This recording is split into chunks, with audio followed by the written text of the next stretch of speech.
जिन्होंने एक petition supreme court में फ़ाइल की थी कंज्यूमर्स के अधिकारों को लेके कि उन्हें अधिकार है ये जानने का कि जो शॉपकीपर है उसकी आइडेंटिटी क्या है।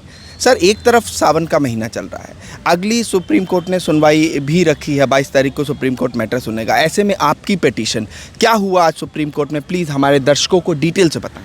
मैंने PIL फाइल किया कि भारत का संविधान सभी नागरिकों को, सभी कंज्यूमर्स को राइट टू नो और राइट टू इन्फॉर्मेशन देता है। Right to know, right to information हमारा फंडामेंटल राइट है।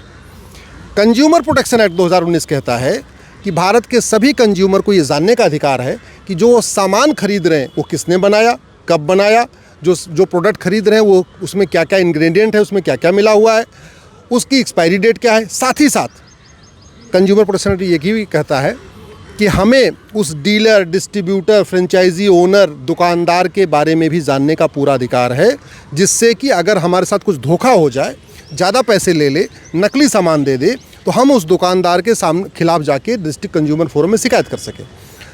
जो अपना फूड सेफ्टी रेगुलेशन है 2011 का, वो तो कहता है कि बस बड़े दुकानदार नहीं, बल्कि रेडी पटरी पे भी दुकान लगाने वाले, ठेला लगाने वाले, साइकिल पे गोलगप्पे बेचने वाले, चलती फिरती जो अपना काम करते हैं ना, ढाबे वगैरह लगा काम करते हैं, उनके लिए भी ज़रूरी है कि वो अपना नाम, अपना पता, अपना कॉन्टेक्ट नंबर अपने दुकान के सामने पब्लिश करें।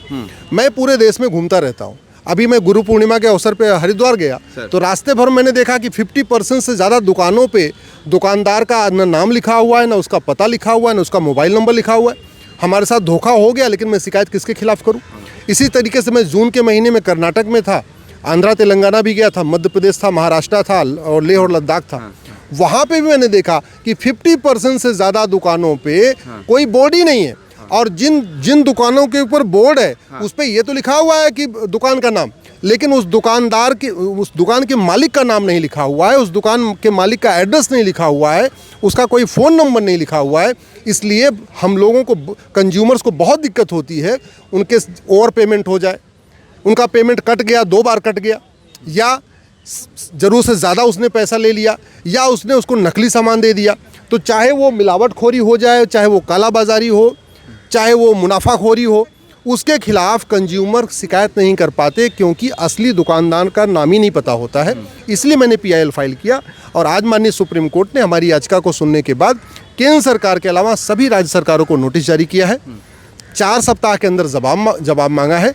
अगली सुनवाई अगस्त के महीने में होगी, और मुझे पूरा विश्वास है कि ये जो पार्लियामेंट का एक्ट 2019 में बना है, कंज्यूमर प्रोटेक्शन एक्ट, और 2006 में बना जो फूड सेफ्टी एक्ट, और 2011 में जब बना जो फूड सेफ्टी रेगुलेशन, इसका कंप्लायंस किया जाएगा। और आने वाले टाइम में चाहे वो ठेली हो, चाहे गोलगप्पा बेचने वाला हो, चाहे वो पानी बेचने वाला हो, चाहे चाय की टपरी हो, या बड़े बड़े दुकानदार हो, सब लोग अपना असली नाम लिखेंगे अपने दुकान के सामने, अपना असली पता भी लिखेंगे। लार्जर पर्सपेक्टिव में आपकी बात समझ में आ रही है। बिल्कुल, ये कंज्यूमर का अधिकार है। कंज्यूमर प्रोटेक्शन एक्ट की आप बात कर रहे हैं, फूड सेफ्टी की आप बात कर रहे हैं, बिल्कुल सही है। लेकिन सवाल अब ये उठता है सर कि ये जो समय आपने लिया है, इस समय जब आपने पिटीशन फाइल की है, QR कोड को लेके सुप्रीम कोर्ट में ऑलरेडी एक हियरिंग चल रही है, उसकी नेक्स्ट डेट भी लगी हुई है।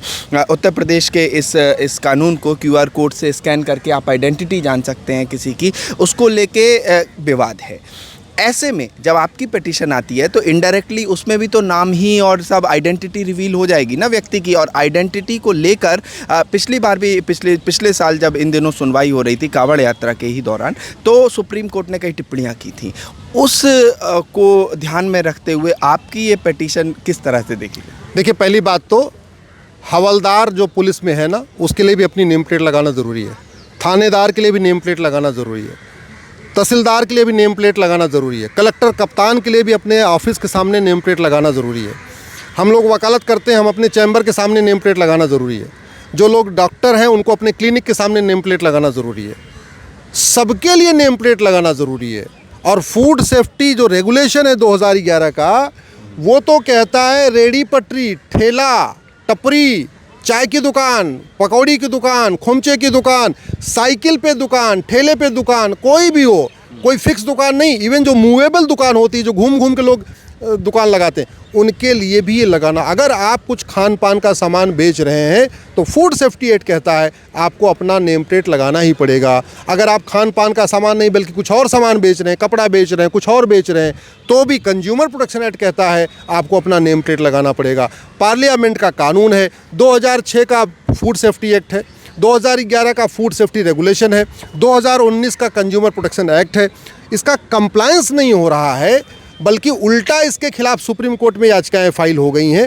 इसीलिए मजबूरी में मुझे PIL फाइल करना पड़ा कि भैया इसका कंप्लायंस करो, कानून है।